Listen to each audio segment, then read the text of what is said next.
Well, in the past, the World Cup has drawn good-sized audiences on TV, but that was in the summer. Now the World Cup is in the end of fall, near the start of winter, and it's facing competition from a whole lot of angles. It's still the heart of football season, NBA, NHL. So how will the World Cup fare against all that stiff competition out there? Well, Eric Blum is a sports writer and columnist for Deadspin who has written about this, and he's joining us now live. Good morning and happy Friday to you. Thanks for being here.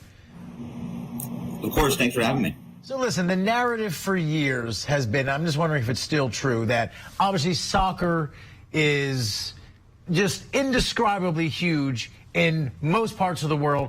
Here in America, a lot less so, but it's growing. Interest is growing. Is that still, just the bigger picture for a second, is that still generally true?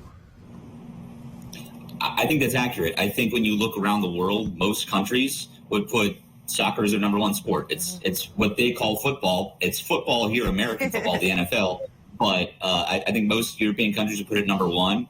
Most countries in Asia would put it number one. Most countries in Africa would put it number one. And obviously South America as well. And so I think the thing that could rise fan interest the most is how the U.S. men do in the World Cup.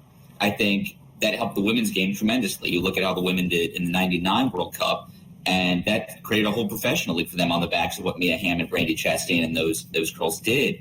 And they've won 4 World Cups overall, and that's just really drawn a lot of fan interest on that side. But in terms of competing with other countries, yeah, I mean, the U.S. have won 1 knockout game in the World Cup since, the turn of the millennium. So that's just that kind of production just doesn't cut it in terms of growing the game. The MLS has done a really good job, but it's still pretty small, even compared to the NHL, which is among the big 4 sports leagues, number 4. There's some distance to go there.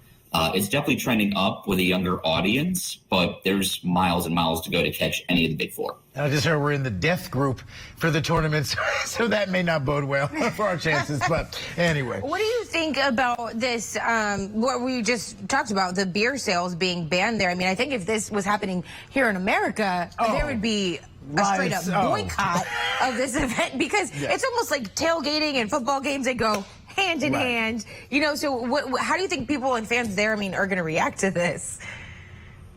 Not well, to say the least. Yeah. When you see how, well, first off, if it happened in America, it wouldn't happen in America. It's absolutely not. Yeah, it's the Qatari laws and how that works as to how basically, they're doing everything kind of last minute. And FIFA knew when giving the World Cup it would be controversial, to say the least, and there's still some discussion whether they even should have had it in the first place because of how this works.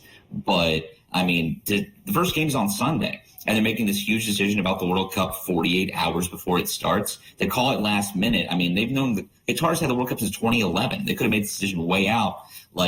Yes, the soccer is more important, but being able to be a fan and traveling from all over the world to celebrate, a few drinks might need to be had by these fans. And so to make this decision now, much less the lack of money that's going to come in from alcohol sales, is just baffling to me that they made this decision this late. They can make this decision regardless of how good or bad it is. Just 48 hours before is the troubling part to me. Right. It seems very late in the game. It's going to anger a whole lot of people who spent a lot of money to get there and do that. But on the other hand, they took a risk by putting this thing years ago in a conservative country where these kind of things can happen because it's so different from what we know. So it's a risk, and unfortunately, right at the last minute, it's now this controversy. We'll see where it goes.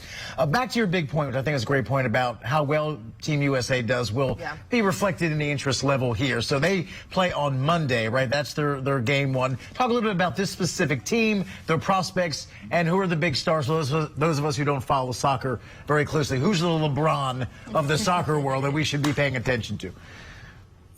Absolutely. So yeah, this is the youngest U.S. team that's played in a World Cup in about a century. The average age, I think, is right around 25, as you had earlier. And the biggest star for the team, his name is Christian Pulisic. He plays for Chelsea, which is one of the biggest clubs in the world in England, plays consistently against the top players in the world. And that's kind of the deceiving thing about this team, is that you hear young, but experience is actually a thing you have to say with it. You look at a Weston McKennie, who's, this has been called the golden generation of the U.S. for a while, where you have teams that have so much, or these teams that have so much experience now growing up, that would have been part of the 18 team that didn't make it, but now they're here. And so you look at a Giovanni Reyna, who's the son of former U.S. captain Claudio Reyna, who is the captain of that 0-2 team who made it to the quarterfinals in South Korea and Japan. You look at a goalkeeper like Matt Turner, who's expected to be the starter. He's playing at Arsenal. You look at just, people on defense. There's the return of Tim Ream, who is captaining his club team in England. Playing beside him is his club teammate Anthony Robinson. You look at a Serginho Dest, who plays at AC Milan. And there's, I think, one of the players that I think U.S. fans have never heard of that's going to do really well in this tournament is Yunus Musa. He's 19, plays for Valencia in Spain. He's been doing really, really well for them. And I think he's going to be the next big thing for the U.S. and a huge part of this team for a while. All right, Eric Blum, sports writer and columnist for Deadspin. Thank you so much for hanging out with us this morning. Have a good weekend. You too. Thank you so much. Yep.